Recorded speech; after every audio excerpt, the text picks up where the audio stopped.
Muchas de las mejores páginas de ese gran libro de la humanidad que es la arquitectura han desaparecido para siempre. Sin embargo, algunas joyas arquitectónicas aún se mantienen en pie en la tierra de los vascos. Y otras se han levantado recientemente.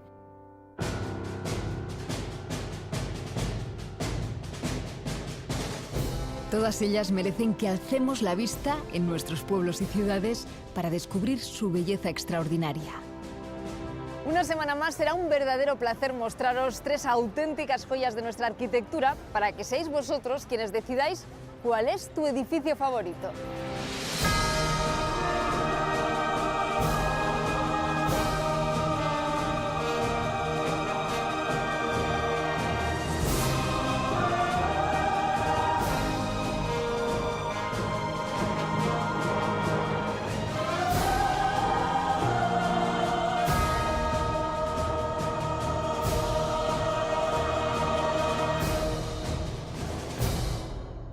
Como en los anteriores programas, 3 famosos de nuestro país nos desvelarán cuál es su edificio favorito y nos contarán, nos confesarán más de un secreto de su infancia. Os recuerdo que al finalizar el programa vosotros seleccionaréis entre los edificios de hoy un nuevo finalista. Aquí, como veis, para entrar a la catedral hay que colocarse antes el casco, porque aquí llueven piedras, amigos. No sé si he venido lo suficientemente elegante o... Bueno, durante el día no hay problema. Por la noche hay que poner una chaqueta al restaurante. Yo recuerdo la primera vez que vi a mi madre llorar en el cine. Fue aquí en una fila de estas, el Gallinero de la Arriaga. Como no podía ser de otra forma, el edificio favorito del cineasta Juanma Bajo Ulloa está en su ciudad natal, en Vitoria-Gasteiz. Pero con el paso del tiempo, no solamente se ha convertido en el edificio favorito de los gasteiztarras, sino de medio mundo. Vamos a visitarlo.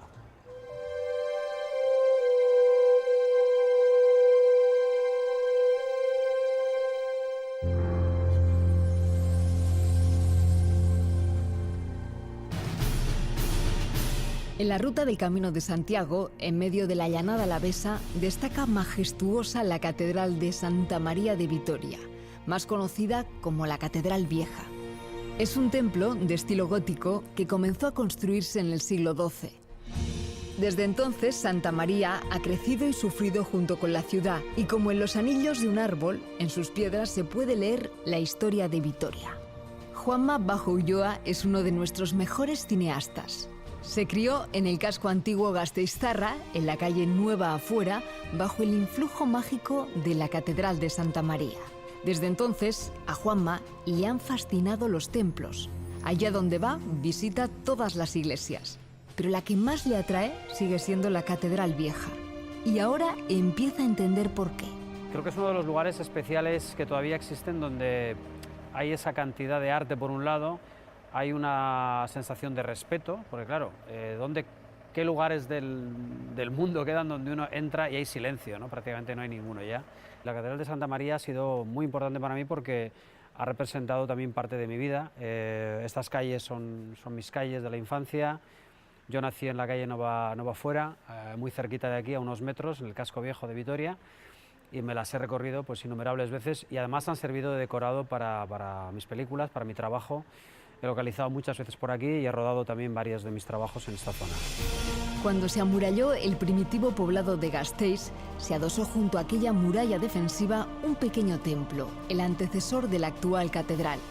Así, condicionado por este origen castrense, empezó la relación entre el edificio y su ciudad. Estamos extramuros de la antigua ciudad de Gasteiz y concretamente en una de las zonas más importantes, que es donde estaba una de las puertas de entrada a la ciudad. Tenemos que pensar que la catedral no está construida y tenemos una muralla de la que conservamos aquí uno de los torreones. Existía una puerta, una primitiva puerta de la que vemos el arranque de esa jamba, del arranque de la jamba derecha. La esquina, sí. Efectivamente. La propia construcción, el propio movimiento, es decir, la construcción de la catedral hacia obliga a su destrucción. pero el paso se sigue manteniendo. Modifican ligeramente la calle. Y se crea esa... Efectivamente, y se crea esta otra puerta se ve ahí en el medio parte que se de ve la ahí. curva. Las posteriores ampliaciones y la construcción de la actual catedral interfirieron con la muralla de tal forma que obligaron a desplazar sucesivamente la puerta principal de acceso a la ciudad. Que nuevamente la construcción de la catedral, en este caso del pórtico que va a proteger a las portadas, a la portada de Santa María, va a obligar a modificar de nuevo la calle y con ella la puerta a las entradas, la puerta de entrada a las murallas de Vitoria, a la ciudad de Vitoria, y se va a trasladar a aquella calle. Se hace una tercera puerta. Se hace una tercera puerta que se ha conservado hasta mediados del siglo XIX y que es la actual calle de Fray Zacarías, por donde bueno, actualmente también siguen pasando los coches y de la que sí, no se conserva, al menos en alzado, no se conserva pues ningún resto, ¿no? Es un buen ejemplo como digo, del dinamismo de esta construcción, Cómo va de cómo variando evoluciona en función de las necesidades de la ciudad. efectivamente, en función de las necesidades de las personas. Es parte viva de una ciudad y de una historia. El pórtico de Santa María contiene uno de los mejores conjuntos de escultura gótica de Euskal Herria. De niño, Juanma venía a este lugar en muy diferentes circunstancias. Teníamos una tienda de fotografía en el casco viejo de Vitoria y desde los años 70, 80 me ha tocado trabajar con mis hermanos, pues conociendo lo que era la imagen, el encuadre, también explicando muchas veces a los aficionados por qué una imagen estaba mal tomada. Eso me ha dado una relación muy cercana con el mundo de la imagen y con el mundo de la narración. Y en concreto los fines de semana teníamos bodas, bautizos, comuniones. Prácticamente he podido visitar todas las iglesias, todos los templos que había en la comarca, por supuesto los de Vitoria. Y sé que uno de ellos era la Catedral Vieja.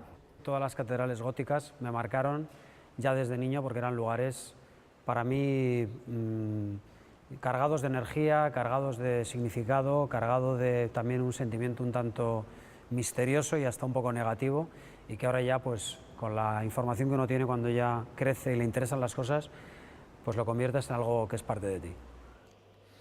Aquí, como veis, para entrar a la catedral hay que colocarse antes el casco, porque aquí llueven piedras, amigos.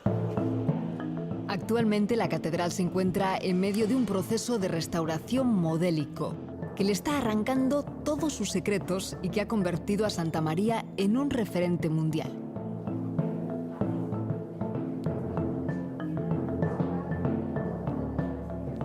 La Catedral de Santa María, la Catedral Vieja de Vitoria-Gasteiz, había sido hasta hace muy poco tiempo el patito feo de las catedrales góticas europeas.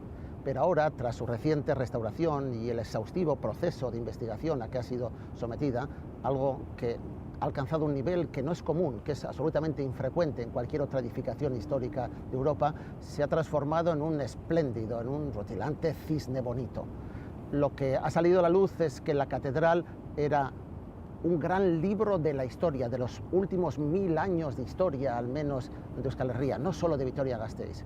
La acumulación, superposición de poblamiento, de edificaciones, desde pequeñas cabañas hasta las murallas originales de la ciudad, la han convertido en la enciclopedia de la historia vasca, un lugar inexcusable, un monumento fundamental para la historia del país. Lo más original de esta restauración es el programa Abierto por Obras. Visitas guiadas que permiten contemplar los trabajos de restauración en directo y que han atraído a cientos de miles de visitantes. Entre ellos, intelectuales y escritores de renombre internacional, como Ken Follett, quien se inspiró en la Catedral de Santa María para escribir la segunda parte de Los Pilares de la Tierra. Esta es una iniciativa pionera y única, y nosotros vamos a tener la suerte de tener como guía a Juan Ignacio Lasagabaster, el arquitecto director de la Fundación Catedral Santa María. Ya has visto, Juanma, cómo funciona esto del abierto por obras, ¿no? Que inventamos hace ya más de 12 años, cómo todo el proceso que hemos vivido de restauración, de recuperación, más que de restauración de la propia catedral, se ha hecho y se está haciendo abierto al público.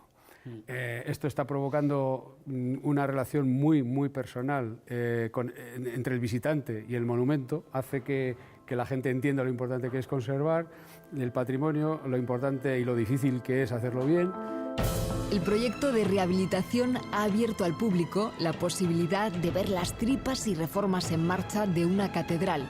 Ofrece un punto de vista inusual que no deja a nadie indiferente. Estamos aquí ahora en lo que llamamos la bóveda del milenio, es la obra estrella de este año. Esta bóveda va a ser el techo de las criptas encontradas tras la excavación arqueológica para que sean visitables. Y sobre ella se va a colocar el altar mayor. Ahora mismo, en estos momentos, estos señores están haciendo la cimbra para ir colocando las piezas de ese puzzle y todas se sujetan unas con otras porque van acuñadas por la forma del corte que tienen las piedras. En 1994, el deterioro del templo era tal que se cerró al culto. El edificio se escoraba irremisiblemente. Justo entonces, Juanma intentó rodar unas escenas en este templo que tanto le atraía y el obispado no le dio el permiso. Pues te cuento, Juan Ignacio, que yo, una de las experiencias más curiosas con la catedral ocurrió en el año 92. Estaba localizando para mi segunda película, La Madre Muerta. Yo buscaba un templo que fuera espectacular, que fuera gótico. Me interesa mucho el gótico, me atrae muchísimo. Visité la catedral pensando que podía ser un decorado para unas escenas de la película. Y bueno, y cuando llegué aquí, además de este mismo lugar, vi que las columnas estaban torcidas. Había además una especie de paso de mecanotubo metálico que cruzaba de lado a lado, que me parecía muy cinematográfico, muy curioso para las escenas en las que Carra y Ana Álvarez pues, se trasladaban por el templo. Pedimos el permiso para rodar al obispado y lamentablemente el obispado nos negó el permiso, con lo cual se terminó rodando en Salvatierra, en la iglesia de Santa María y en Agurain. Pero bueno, me quedé con la imagen de la catedral espectacular vista desde aquí, pero con esas columnas tan torcidas. Y ahí empezó todo, ¿no? Imagínate si a ti te sorprendió, a nosotros cuando empezamos, que vimos cómo estaba aquello y no sabíamos además por qué había sido, porque una de las cosas que pasaba en esta catedral es que no se sabía qué había pasado antes, ¿no? Y cuando empezamos a averiguar que todos esos problemas graves que aparentemente pues, alarmaban, ¿no? Porque, en fin, no, incluso a mí me pasó de no poder dormir.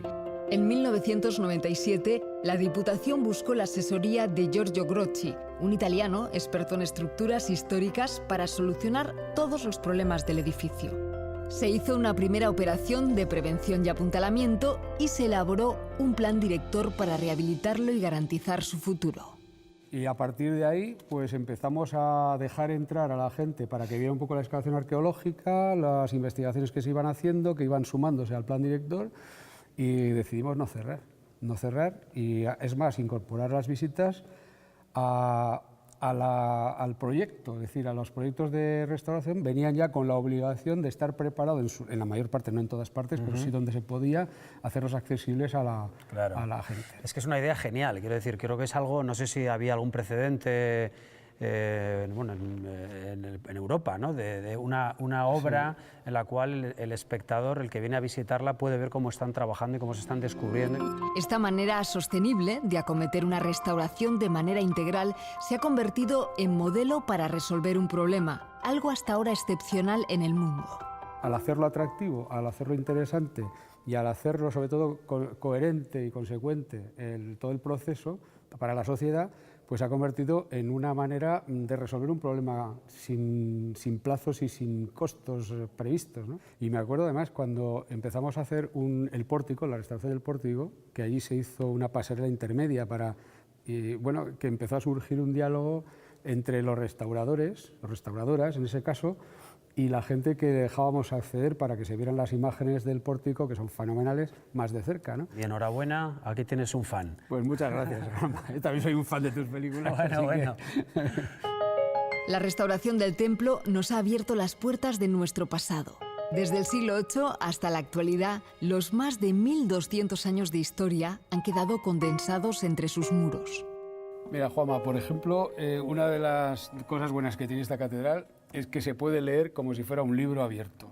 por ejemplo, mira, mirando las paredes, viendo cómo está construido esta parte de aquí y esta parte de aquí, verás que hay dos momentos diferentes. Los materiales, ¿no? Se ven claramente. Hasta aquí llega la piedra de sillería y a partir de aquí empieza una mampostería mucho más, digamos, económica, ¿no? Son dos momentos económicos diferentes. Hay un parón en la construcción. Lo que sabemos que es anterior es la de la izquierda, es la construcción principal, la gótica. Había mayores posibilidades. ¿Y esto qué siglo era cuando tenían? El 14. Son diferentes épocas del 14. Y esto ya es 14, casi 15. En el 15 estaban peor de pelas que en el... Parece que había una mayor penuria. Menos fe. Aquí es precisamente desde donde mejor se ve, uno de los sitios donde mejor se ve el problema que nos encontramos cuando empezó todo. Verás que hay unas bóvedas muy deformadas en la parte, sobre todo, del crucero hacia el fondo, al ala este del crucero, y en esa bóveda, primer tramo, se cayó precisamente un trozo de bóveda, un cascote, que fue el que saltó todas las alarmas. Aquel cascote alarmó a todo el mundo. Fue el responsable de que se tomase conciencia de que había un problema serio. Entonces se tomó la decisión de salvar la catedral. Realmente, los problemas habían comenzado hace 500 años cuando la parroquia se convirtió en colegiata. Para embellecer el templo, se cambió la bóveda de madera por una de piedra, y al hacerlo cambiaron los equilibrios de fuerzas del edificio, provocando los problemas estructurales que le han acompañado desde entonces. La piedra, lógicamente, pesa más, hace empujes, esos empujes los tienen que contrarrestar por fuera, meten más peso para contrarrestar esos empujes y esos pesos que ponen fuera para contrarrestar esos empujes cargan sobre los arcos de las naves laterales y empieza a bombarse los pilares, ¿no? Tal es así que rigidizan luego toda la nave con arcos como los que tenemos en la nave del crucero, para intentar parar ese bombamiento de los pilares, ¿no? La Catedral de Santa María ha estado siempre en el límite de la supervivencia. Por los pelos la tenemos aquí. Para que los visitantes puedan llegar a la torre para disfrutar de la mejor vista de la ciudad, se ha construido una escalera flexible que se va adaptando a los movimientos de este edificio, que es casi un ser vivo en continua transformación. Bueno, Juanma, ya hemos llegado arriba. Bueno, esta sí que es la gran vista de Vitoria, ¿no? La gran atalaya. Sí, la vista es espectacular. Donde se puede ver toda la ciudad y disfrutar de ella y entenderla también. A mí me tocó enseñar la catedral a algunos amigos que han venido de fuera, un poco con esa sensación de que Vitoria era una ciudad poco turística. Incluso alguna vez llegué a leer que era la ciudad menos turística del país, y con una sensación de que tenía entre manos, que tenía algo para demostrar, que era motivo de, no sé si orgullo, que es una palabra que no me gusta mucho, pero sí de dignidad de la ciudad. La Catedral de Santa María continúa mostrando su transformación y sus secretos. Sigue evolucionando junto con la ciudad, viviendo la misma historia que ella y sujeta a los mismos avatares. El esfuerzo de salvarla ha merecido la pena. Aunque no es posible explicar en unos minutos de información y en unas imágenes todo el valor que puede tener un edificio como este, un edificio que guarda no solo un valor arquitectónico, cultural o artístico o paisajístico, sino que va más allá porque además guarda la historia de una comunidad durante 1000 años, sí que espero que hayamos conseguido transmitiros parte de esa información y de ese cariño que tenemos a la Catedral de Vitoria y explicaros por qué razón llevo este edificio tan singular que yo considero único en Euskadi en mi corazón, y por eso lo considero mi edificio favorito. Si deseas votar por la Catedral de Santa María de Vitoria como tu edificio favorito, podrás hacerlo al final del programa. Volamos ahora hasta un precioso rincón de la costa vasca, porque en uno de los lugares más bellos de Biarritz se alza el edificio favorito del surfista y explorador de océanos Kepa Zero.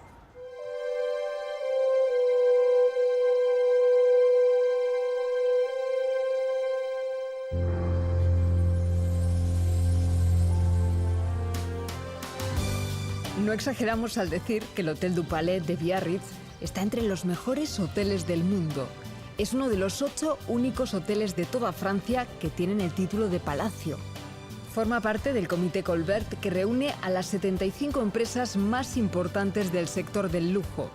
y ha tenido huéspedes tan ilustres como el rockero Bruce Springsteen, la emperatriz Sisi de Baviera o los míticos Harlem Globetrotters.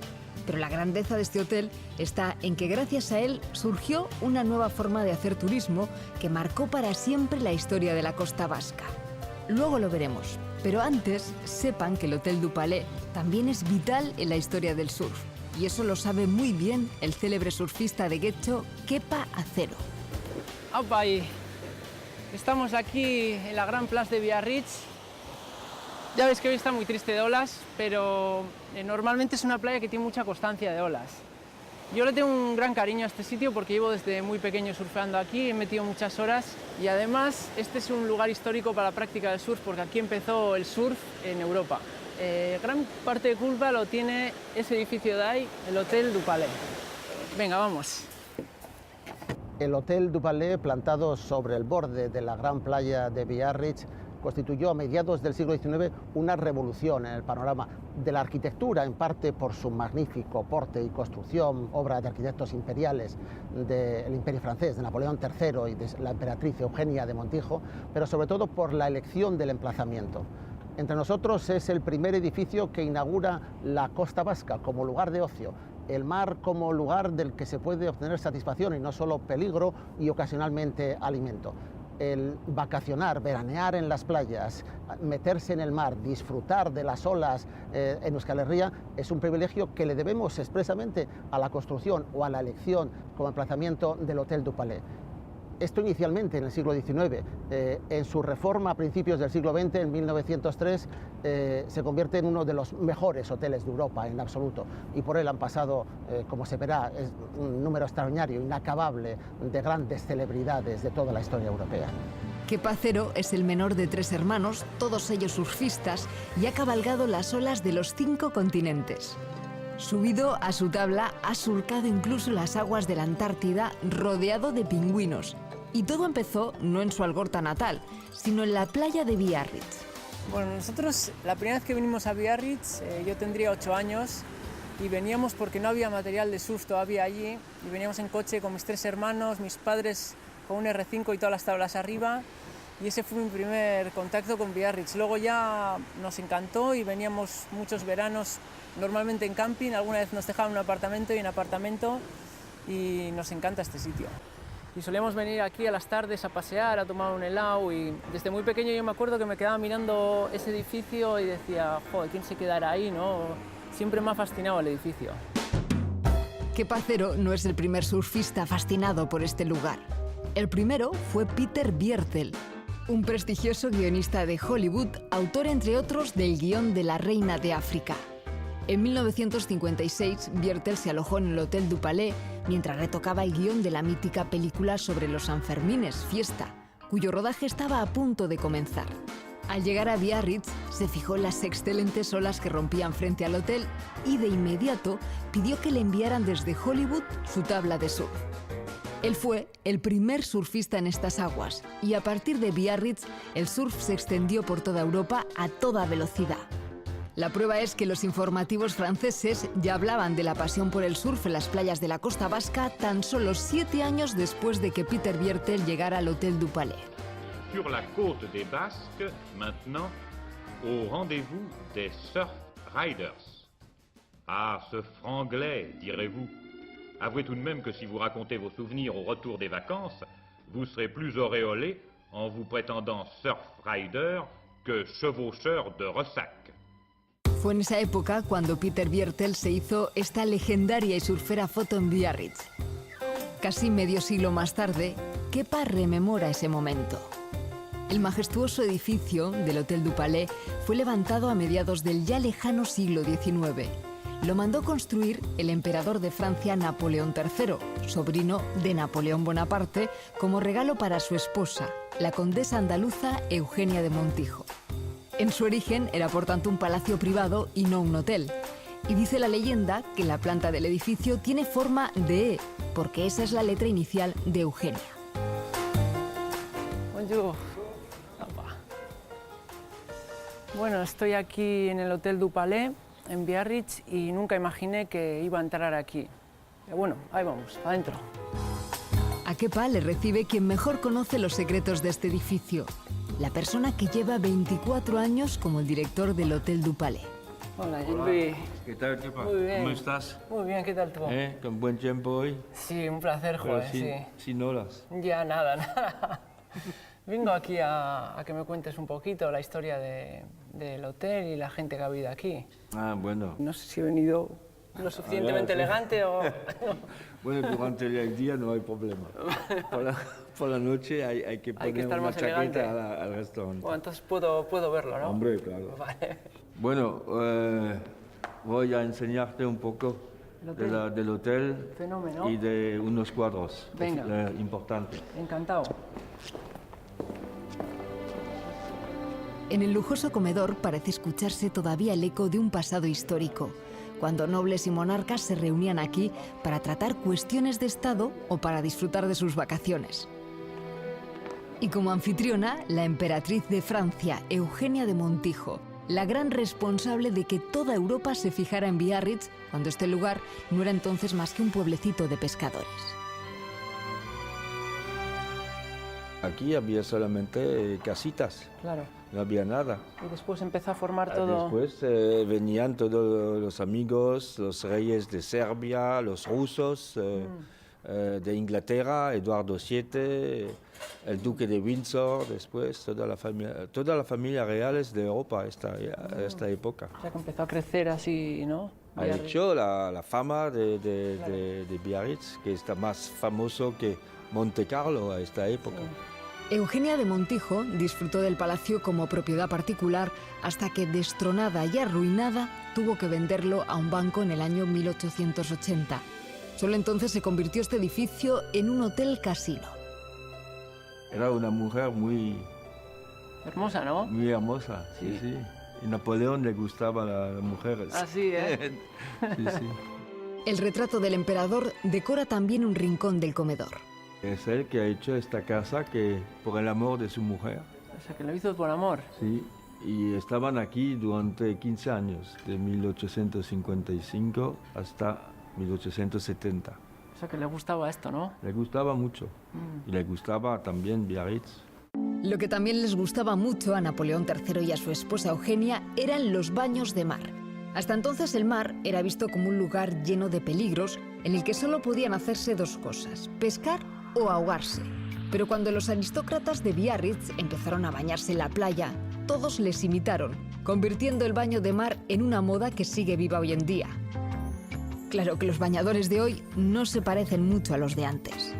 Pero casi estaban bañándose vestidos como todos. Ah, sí. Los aristócratas. No había traje de baño como ahora, no bikini, tampoco no topless. Pero yo también, en los años 60, aquí empezó el topless y en España no estaba prohibido. Ah, sí. En San Sebastián no podía bañarse con un bikini. ¿Y aquí lo hacía la gente? Eso estaba en los años 60. Empezaba, el bikini. Bueno. Porque a los españoles les gustaba venir aquí a ver el bikini. En las imágenes de los años 60 podemos ver en efecto que los bikinis eran comunes en Biarritz. En esa época, el guionista y surfista Peter Biertel era ya un cliente habitual del Hotel du Palais, porque se alojaba aquí al menos una vez al año, siempre con su tabla y con su esposa, la estrella de Hollywood Deborah Kerr. La glamurosa Deborah llegó a ser nombrada madrina del primer club de surf de Biarritz, Le Waikiki. Y el bueno de Peter Biertel acabó dando su nombre a una suite del hotel. Aquí te enseño la suite de Peter Biertel. Esto parece un barco, ¿no? Sí, claro. O sea, que tú le conociste a Peter Biertel y su mujer. Sí, a esta época estuve trabajando aquí a la recepción. Y después soy jefe de recepción aquí. O sea, y él venía así hasta el año 75. Ya, ¿y tú le veías entrar y salir con la tabla de aquí? Ah, sí, ¿no? Y después venía 1 o 2 veces a visitar porque le han dado un premio importante del surf. Se murió no hace mucho. Yo he puesto la suite a su nombre, pero espero que un día va a tener una calle con su nombre en Biarritz o una plaza o algo. Otras suites del Hotel du Palais también llevan el nombre de sus famosos ocupantes, personajes tan ilustres como lujoso es cada rincón de este hotel. Cada pasillo, cada puerta, cada peldaño de la escalera transmite la grandeza de quienes pasaron por aquí. Pero ninguna habitación es tan lujosa como la que ocupó Alfonso XIII. Aquí estamos en la suite de Alfonso XIII, rey de España, que ha venido muchos años aquí. Y igual es una indiscreción, pero ¿cuánto puede valer más o menos aquí una noche en la suite?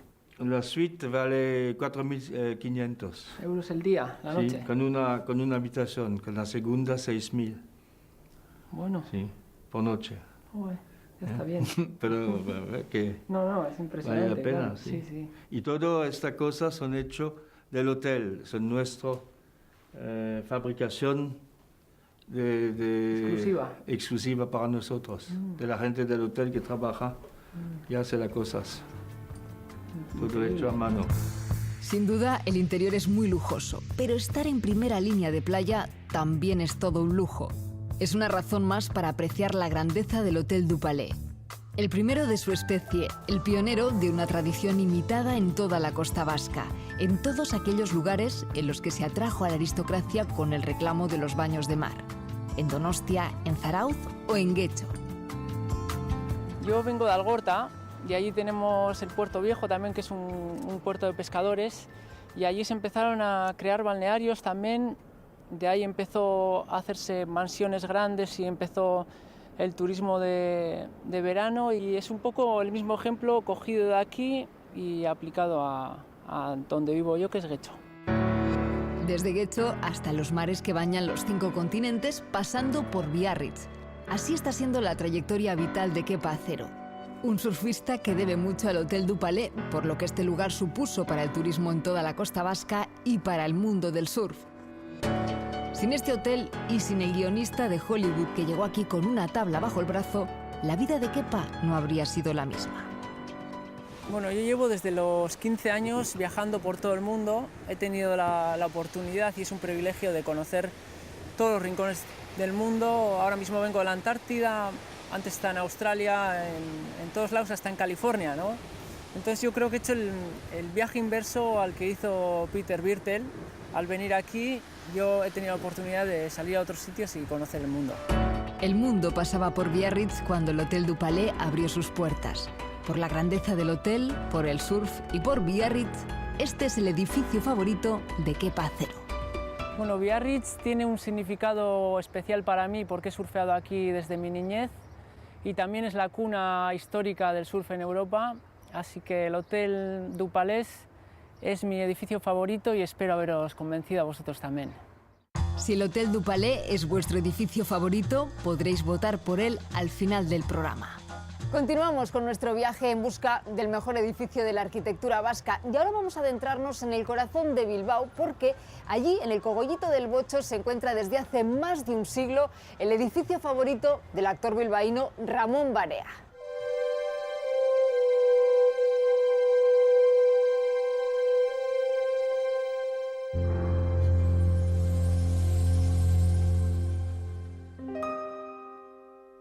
La historia del Teatro Arriaga está marcada por el agua y el fuego.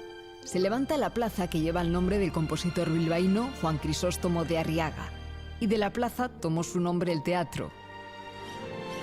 Tan bilbaíno como el Arriaga es Ramón Barea, y era casi inevitable que el edificio favorito de este actor, director y dramaturgo, nacido en el Casco Viejo, fuera el teatro al que ha ido asociada su vida. Lo ha amado y lo ha odiado. Ha jugado junto a él y ha peleado y sufrido hasta conseguir subir a su escenario. Hay dos cosas en el Arriaga de esas que forman parte de tu vida, que han formado parte del que yo sea actor en este momento. Una de ellas es haber presenciado en este escenario una zarzuela de las que venían a menudo, que eran Los sobrinos del Capitán Gran, y salía un burro en escena que atravesaba los Alpes.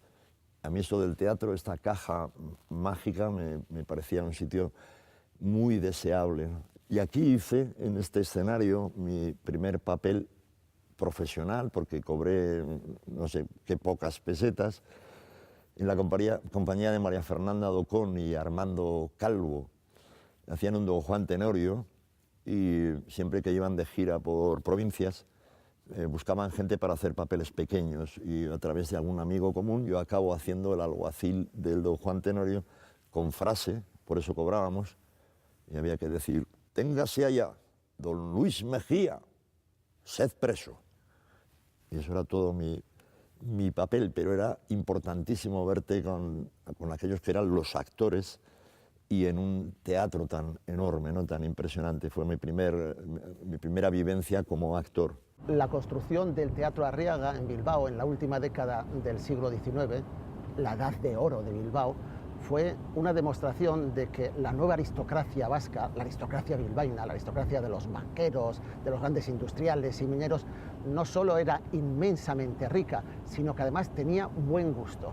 Fue una demostración de que podían equipararse a lo mejor de las élites europeas y norteamericanas de aquel momento. Comprar, edificar un teatro al mejor estilo francés del momento, con un gusto exquisito en la escultura, en la decoración, en los asientos, en el marco de los escenarios. Fue en ese momento una apuesta y una demostración de que en el mejor momento de la historia vasca, este edificio podía demostrar que estábamos por encima de todos los demás. Este edificio tiene ese valor de representatividad, es el mejor momento de la Edad de Oro. Donde ahora se levanta la Arriaga, ya existía un viejo teatro, pero un devastador incendio lo destruyó por completo. Y fue así como nació el Teatro Arriaga. El encargado del proyecto fue el arquitecto Joaquín Rucova. Las obras se prolongaron durante 5 años y el coste del edificio fue de 1 millón de pesetas. Por fin, el 31 de mayo del año 1890, a las 8 de la tarde, se alzó por primera vez el telón, con la ópera La Gioconda, de Amilcare Ponchielli.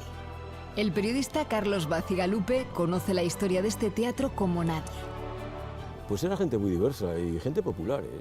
Hombre, las localidades de prestigio, plateas, palcos, las ocupaban las grandes familias, ¿no? Que incluso sacaban abonos para ópera y zarzuela. Pero lo que eran localidades normales, iba a decir populares, pero normales, sin otro adjetivo, lo ocupaba gente de mediano estar, es decir, clases medias, clases populares. Mi abuelo era panadero, quiero decirte que no era un hombre de posibles, y sin embargo mis abuelos tenían abono para ópera y zarzuela. Y en general el teatro funcionaba bien. Hombre, el teatro, tú lo sabes, está en permanente crisis desde que se inventó. Sí. Pero en general funcionó muy bien. En el Arriaga se unían a la perfección su decoración clásica con los últimos adelantos tecnológicos. Los aficionados podían seguir la ópera desde su casa gracias al teléfono. Estas audiciones costaban 15 pesetas. Bueno, los redactores del noticiero dijeron en la crónica posterior a la inauguración: a esto se llama llevar la ópera a domicilio, y tenían razón. Los que no podían entrar en el teatro, pues en la medida de sus posibilidades, 15 pesetas entonces era un dinero para una audición de ópera por teléfono, pero tuvieron la oportunidad. La noche del estreno, la espectacular iluminación eléctrica deslumbró a los bilbaínos casi más que la propia obra. Y es que la Arriaga inaugura energía eléctrica, porque hasta entonces la energía que había en general y en los teatros era de gas. Es que el gas crea problemas de posibles incendios, etc. El incendio es siempre el gran enemigo de los teatros. La luz eléctrica no impidió que el Teatro Arriaga también fuese pasto de las llamas. En 1914, durante la madrugada de un día tan entrañable para Bilbao como es el Día de Santo Tomás, se declaró un brutal incendio. No hubo víctimas, aunque a punto estuvo de haberlas. El 22 de diciembre de 1914, estaba la compañía Salvador Videgain, una compañía de zarzuela, están ensayando la función del día siguiente de madrugada, y en el salón de vestuario y atrecho se produce un incendio. Claro, ese incendio toma las características descomunales, acaba con el teatro en poco, y luego además hubo una tragedia humana que afortunadamente terminó bastante bien, pero que en principio apuntaba, ya que esto era un teatro, todos los tintes de tragedia, ¿no? Y es que arriba, en el tejado, prácticamente en la terraza del tejado, estaban el conserje Antonio Bilbao, sus hijos y la asistenta de la familia. Vivían allí, vivían en el teatro, lo cuidaban, etc. Y de repente empiezan a pedir auxilio. Fue dramático. Los bomberos no podían arrimar las escaleras por culpa de los cables del tranvía. Alguien incluso sugirió juntar los colchones de un hotel cercano para que saltaran todos. Y ya por fin Anchón Andrés, que era montañero, Y ese que sí tiene ideas y además era un munícipe extraordinario, soluciona el problema y afortunadamente, colorín colorado, todo terminó muy bien, pero fue, bueno, en el todo Bilbao, en cuanto se entera, 22 de diciembre, repito, se entera de esto, acude aquí en masa y era casi un espectáculo, pues las llamas de Nerón en Roma o algo así, ¿no? El que vea las fotografías de cómo queda la Arriaga después del incendio se da cuenta de la magnitud que tuvo el incendio, increíble. Por supuesto, el teatro reabrió sus puertas y el Arriaga siguió siendo considerado plaza escénica de primera. Por aquí han pasado las mejores compañías del mundo. Te voy a contar una cosa que quizá tú no sepas, y es que en el Teatro Arriaga, mis localidades, gentileza de la empresa, son la 2 y la 4 de la fila 19. Que es la última. Que es la última. Para irte corriendo si no te gusta. No, que va, que va. Mucha gente me lo dice. No, verás, yo creo que el teatro es un espectáculo total y que el público forma parte de ese espectáculo, ¿no? Luego, aparte, a eso unido está un complejo que tengo de claustrofobia. Yo soy un claustrófobo. Claro, si a mí me pasa algo en mitad de una fila, levanto todo el teatro y me desprecian. Con todo lo cual, estando aquí, tengo todas las facilidades del mundo para ver el público que se escapa de muchas funciones. Sé si esa función está fracasando entre el público, pues van 20 señores o señoras o lo que sean. Digo, esto va mal, ¿no? O al revés, si está levantando la gente a aplaudir, digo, menudo éxito tan tremendo. En la fila 6 no podría Te pierdes esa perspectiva. Y esto tiene muchas facilidades. Por ejemplo, a mí los humos de teatro me crean un problema tremendo y salgo un poquito hasta que se ventila. No, son localidades muy cómodas y luego la Arriaga es un gran teatro. Se ve y se oye estupendamente bien. ¿Sabes que antiguamente en las últimas filas estaban reservadas para el delegado gubernativo? Sí, el delegado gubernativo, sí, sí. En los últimos tiempos del franquismo, la ópera y las representaciones teatrales se relegaron a un segundo plano y el Arriaga centró su actividad en el cine. Fue entonces cuando un niño del casco viejo descubrió la magia en el gallinero de la Arriaga. Bueno, y esta altura de vértigo total es el gallinero. O sea, esto es, desde la perspectiva de la infancia, el paraíso. Se llama el paraíso también. Aquí se vivía lo mejor de la vida de la infancia y del mundo mundial. O sea, aquí podías ver a los hermanos Marx o podías ver películas importantes. Aquí me he reído mucho, he comido pipas, he tirado cosas al piso de abajo, es inevitable, es congénito a la infancia. Varias generaciones de bilbaínos se han emocionado, han vivido momentos mágicos en las butacas de la Arriaga, recuerdos de toda una vida. Yo recuerdo la primera vez que vi a mi madre llorar en el cine. Fue aquí en una fila de estas, el gallinero de la Arriaga, pues en una peli de esas estilo Ben-Hur o Quo Vadis o no sé qué, en una de esas que mataban a Jesucristo y tal. Y yo, me pasa a mi madre, ¿no? Me parecía una cosa maravillosa, rarísima, extrañísima, porque ver de repente en el cine llorar a tu madre. El Arriaga está construido en un terreno robado al río y en agosto de 1983 el río vino a reclamar lo que era suyo. Durante aquellos días, a los atalantes de la fachada el agua les llegaba al pecho.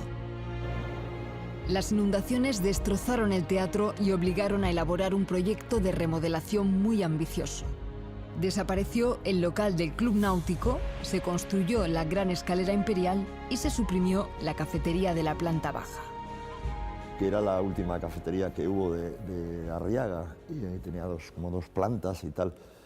Y que fue un nido también, aparte de señoras merendantes y señores merendantes, también era un nido un lugar de reunión, era un espacio donde de pronto pues nació, por ejemplo, toda la movida de la Poch, encabezada por Bernardo de Achaga, con Rupert Ordorica, con Juan Carlos Seguillor, con toda aquella peña.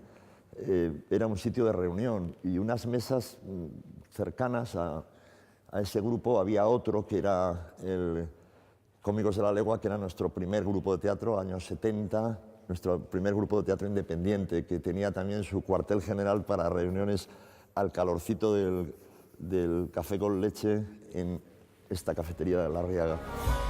La remodelación del edificio estuvo a cargo de Francisco Hurtado de Saracho. El resultado es el Arriaga tal y como lo conocemos hoy en día. El arquitecto Elías Mas recuerda perfectamente aquella época. Hola, Ramón, Buenos ¿qué días. tal? ¿Cómo estás, Elian? Muy bien. ¿Tú qué tal? Estamos bien, muy bien. Rememorando cosas del Teatro Arriaga. Teatro Arriaga, menudo ambiente, ¿no? Sí. Todavía con el miedo, fíjate, aunque han pasado los años, de pisar la importante alfombra de entrada en este sitio que antes era una cafetería. Aquello y la cafetería desaparecieron y quedó este volumen muy Una interesante. entrada maravillosa. Claro. Se inventó la escalera imperial, que viene muy bien, ¿eh? Y bueno, y con ella además esta alfombra que decías, ¿no? Que además la tuvieron que hacer ex profeso porque tiene un diseño especial. En la rehabilitación posterior al 83 se atacó muchísimo el tema de dejar en condiciones el teatro interiormente y estas partes interiores, pero la fachada se apañó, yo no diría que se rehabilitó, sino que se apañó. Y entonces empezaron a aparecer problemas serios. Y en esos problemas serios fue cuando descubrimos, por ejemplo, eso de que había... ¿Cómo estaba hecho? Sí, que hecho con estuco, digamos que en cierta medida, entre comillas, es falso, pero por otro lado también tiene el valor de la ejecución en esa especie de falsedad, ¿no? Ese ha sido el último renacimiento de la Arriaga, un teatro que ya desde sus inicios tuvo que sortear serias dificultades. Mira, Ramón, una de las cosas que obviamente desde dentro del teatro no se pueden observar es la posición del propio teatro en relación al casco viejo. Una de las polémicas que hubo en el momento de la construcción del teatro fue el de la alineación de la calle Videbarrieta para que el teatro precisamente se ajustara a ella. Ahí los vecinos protestaron muchísimo porque el teatro avanzaba y se introducía mucho más en el Arenal. Protestaron muy firmemente hasta conseguir pues, que la posición del teatro se atrasara efectivamente y se situara, pues si te fijas en la esquina con la calle Rivera, pues está perfectamente alineada ya con la calle Videbarrieta. Bueno, y todas las figuritas que adornan el Arriaga, las cariátides, que fueron, por lo que he leído en su época, motivo de bromas de los bilbaínos que decían que más bien parecía la maternidad, la casa de maternidad con tanto pecho descubierto aquí. Bueno, no me extraña. Además, si alguno quiere revisarlas e irlas mirando, se da cuenta que hay algún atlante atrevido que está metiendo mano a la cariátide detrás. Pero bueno, eso eran licencias, incluso divertimentos, y en un teatro además yo creo que muy bien puestos. Si te fijas, Ramón, por ejemplo, el edificio está organizado en 3 colores, por decirlo de alguna manera, de los cuales corresponden a distintas piedras que se han utilizado para la realización de la fachada. La parte baja es un rojo de ereño, el zócalo más zócalo, y luego lo que abarca la planta baja y la primera es piedra que en algún caso procede del antiguo teatro que se llamaba Teatro Nuevo, el que se hizo en el periodo neoclásico, que se recuperó, digamos, para ahorrar para este teatro. Aprovecharon. Efectivamente, pero además, si lo miras con un poco de astucia, te darás cuenta que los arcos estos del primer piso están hechos ya simplemente con revoco, ya no es piedra. Si te fijas, se ve, está en falso ahí arreglado. Sí. Pues es así originalmente, no es que se haya reinventado luego, sino que ya ahí fueron a ahorrar piedra de este tipo, ¿no? Y luego, por otra parte, la piedra blanca, que también ya hay sitios en los que ya no es piedra, sino simplemente es revoco o estuco, etcétera, la piedra blanca es originaria de Francia, de la zona del Canal de la Mancha. Entonces la traían como lastre en los buques que llevaban mineral de hierro a aquellas zonas. El 1.000.000 de pesetas que costó la Arriaga contrasta con los 1.000 millones de pesetas que costó su restauración tras las inundaciones. Tras la rehabilitación, las puertas del teatro se reabrieron el 5 de diciembre de 1986. Ahí comenzó su época de madurez, con una programación tal vez demasiado elitista y que fue injusta con algunos. Camerino de la Arriaga, el Camerino 1. Es el Camerino 1 porque siempre está reservado a las figuras que vienen de la lírica o del teatro. Este sitio tan natural, tan cercano al actor y que yo he tenido la oportunidad de ocupar varias veces, afortunadamente, ha sido un sitio de difícil acceso. Yo entro a este camerino muy tarde. La entrada a este teatro de las compañías vascas En el caso mío, con Carraca, fue ya en los años 90 y bastantes, o sea que hace 15 años que pisamos este teatro por primera vez, y lo pisamos fingiendo que el espectáculo que era hoy Última Función lo dirigía un director polaco que nos inventamos, llamado Tadeusz Wolski, Tadeusz por Tadeusz Kantor, que era nuestro ídolo teatral en ese momento, y Wolski porque nos parecía un apellido muy sonoro y muy polaco. Mi compañera habló con su cuñado para que fingiera que era Tadeusz Wolski, le hicimos unas fotos, le pusimos una gorra, una bufanda, señalando así y tal, se publicó todo aquello. Tadeusz Wolski dirigiendo la compañía Carraca con Hoy Última Función. Tadeusz Wolski ha venido. Estrenamos en el Arriaga con la dirección de Tadeusz Wolski. Y la crítica bilbaína, que entonces era mi hermano Pedro Barea, que no sabía nada del tema, Carlos Bacigalupe, Carlos Gil, eran como los críticos oficiales de la ciudad, elogiaron no solo el espectáculo, sino la austeridad de la dirección de un director del Este, la hábil dirección de no sé qué, no sé cuántos. Con esta estratagema, Ramón Barea y la compañía Carraca burlaron el elitismo que tal vez menospreciaba el trabajo de los actores del País Vasco y consiguieron por fin acceder a la Arriaga. Yo he pisado este camerino 1, con Cheslón, haciendo Luces de Bohemia, haciendo Max Estrella, Luces de Bohemia. Lo he pisado haciendo Próspero, de La Tempestad.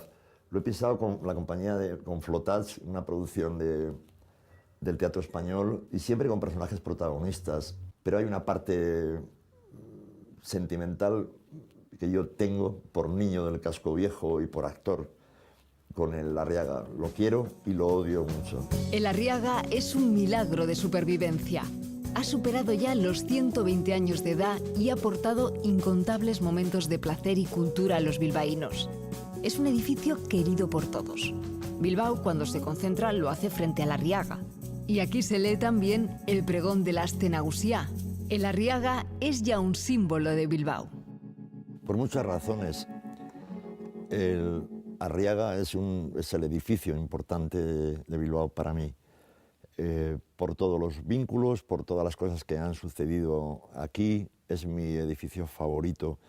Yo quiero invitar a todos los que no lo conozcáis a este edificio, que no queda más remedio que verlo, porque es un edificio que está en el centro de Bilbao, al lado de la ría, situado en el mejor sitio, que se sabe chulo, que es un farolero bilbaíno, que no hay quien lo aguante. Pues que entréis a ver lo que sucede dentro de la Arriaga y que veáis ese edificio al que le han pasado tantas cosas. El Arriaga es mi edificio favorito.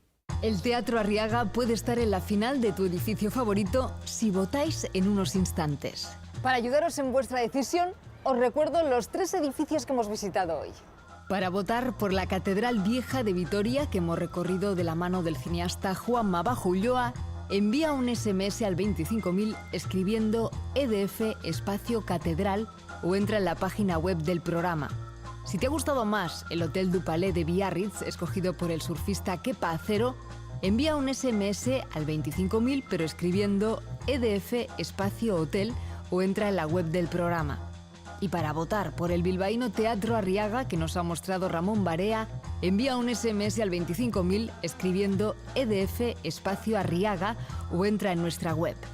Dentro de tan solo 3 semanas, el día de la gran final, desvelaremos cuáles son los 8 edificios elegidos por vosotros como finalistas.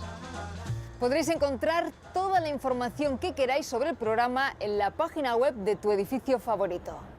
En el siguiente programa, el periodista Juan Carlos Echeverría nos mostrará su asombro ante uno de los edificios más simbólicos de nuestro país, el Santuario de Aránzazu.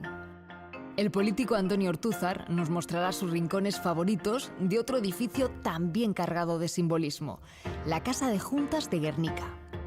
Y el primer cocinero de toda la Baja Navarra que ostentó una estrella Michelin, el gran Fermín Arrambide, nos guiará por las fortificaciones de su pueblo natal. Don Iván Egarasi.